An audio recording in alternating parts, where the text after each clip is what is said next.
Urdu Islamic world کے معزز دوستو السلام علیکم۔ دوستو آج کی اس ویڈیو میں ہم آپ کو ایک ایسا واقعہ سنانے والے ہیں جس کو سن کر آپ کی آنکھوں میں آنسو آ جائیں گے۔ تو چلیے دوستو ویڈیو شروع کرتے ہیں۔ دوستو جب ہم اسکول میں پڑھتے تھے تو محلے میں ایک عورت تھی جس کے بکھرے ہوئے بال ہوتے تھے۔ اس کے سر پر دوپٹہ نہیں ہوتا تھا، پھٹے پرانے کپڑوں میں تنکے چنتے گزارتی تھی۔ اسکول کے سارے بچے اس کو پاگل پاگل کہتے تھے اور کئی بچے تو اس کو پتھر بھی مارتے تھے۔ مگر دوستو مجھ کو میری ماں ہمیشہ یہی کہتی رہتی تھی کہ بیٹا جب بھی اس کو دیکھو تو نہ اس کو کچھ کہنا ہے اور نہ اس کو پتھر مارنا ہے۔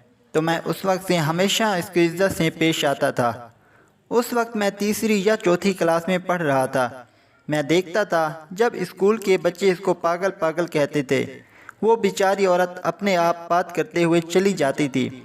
جب میں بڑا ہوا تو ایک دن اپنی ماں سے پوچھا کہ امی اس عورت کا معاملہ کیا ہے، یہ ایسی کیسے ہو گئی؟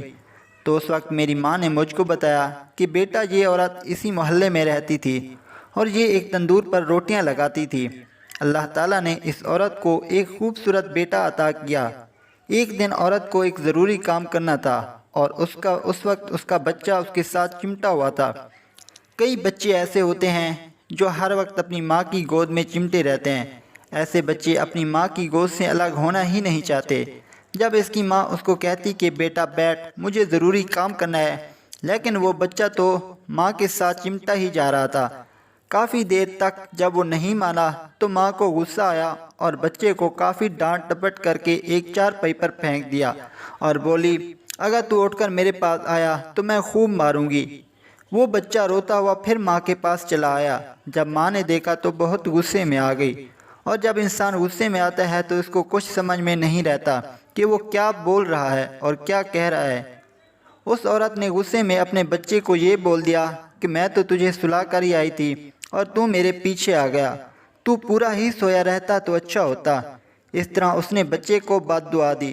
اللہ نے اس ماں کی بد دعا کو قبول کر لیا، لیکن اللہ تعالیٰ نے اس بچے کو اس وقت موت نہیں دی، اس پھل کو پکنے کے لیے چھوڑ دیا۔ اب بچہ بڑا ہوا، اسکول بھی جانے لگا اور اسکول میں اچھے نمبروں سے پاس بھی ہوا۔ پھر اس نے اپنا کاروبار شروع کیا۔ اللہ تعالیٰ نے اس بچے کے کاروبار میں خوب برکت دی اور ترقی دی۔ یہ تھوڑے سے وقت میں خوب پیسے والا بن گیا۔ پورے محلے میں عورتیں اپنے بچوں کو اسی لڑکے کی مثال دینے لگیں اور تمنا کرنے لگی کہ کاش ہمارا بیٹا بھی ایسا ہوتا۔ اس لڑکے کی زندگی پورے جوبن پر تھی۔ اس کی ماں نے اس کا رشتہ ایک بڑے گھر میں طے کر دیا، مگر اللہ کی شان دیکھیے، جب شادی میں صرف 2 دن رہ گئے تھے تو یہ لڑکا اپنے فرش پر پھسل گیا اور منہ کے بل گر گیا، اس کا انتقال ہو گیا۔ اللہ تعالیٰ نے یہ پھل اس وقت کاٹا جب یہ پورے کا پورا پک چکا تھا۔ جب ماں نے اپنے جوان بیٹے کی لاش اپنی آنکھوں سے دیکھی تو اپنی دماغی حالت کھو بیٹھی اور صدمے سے پاگل ہو گئی۔ اس کے بعد یہ عورت گلی گلی سے تنکے چنتی ہوئی نظر آتی ہے۔ دوستو یہ سن کر میں بہت حیران ہوا، مگر آج ہماری کتنی بہنیں ہیں جو اپنی اولادوں کو معمولی سی بات پر بد دعائیں دیتی ہیں۔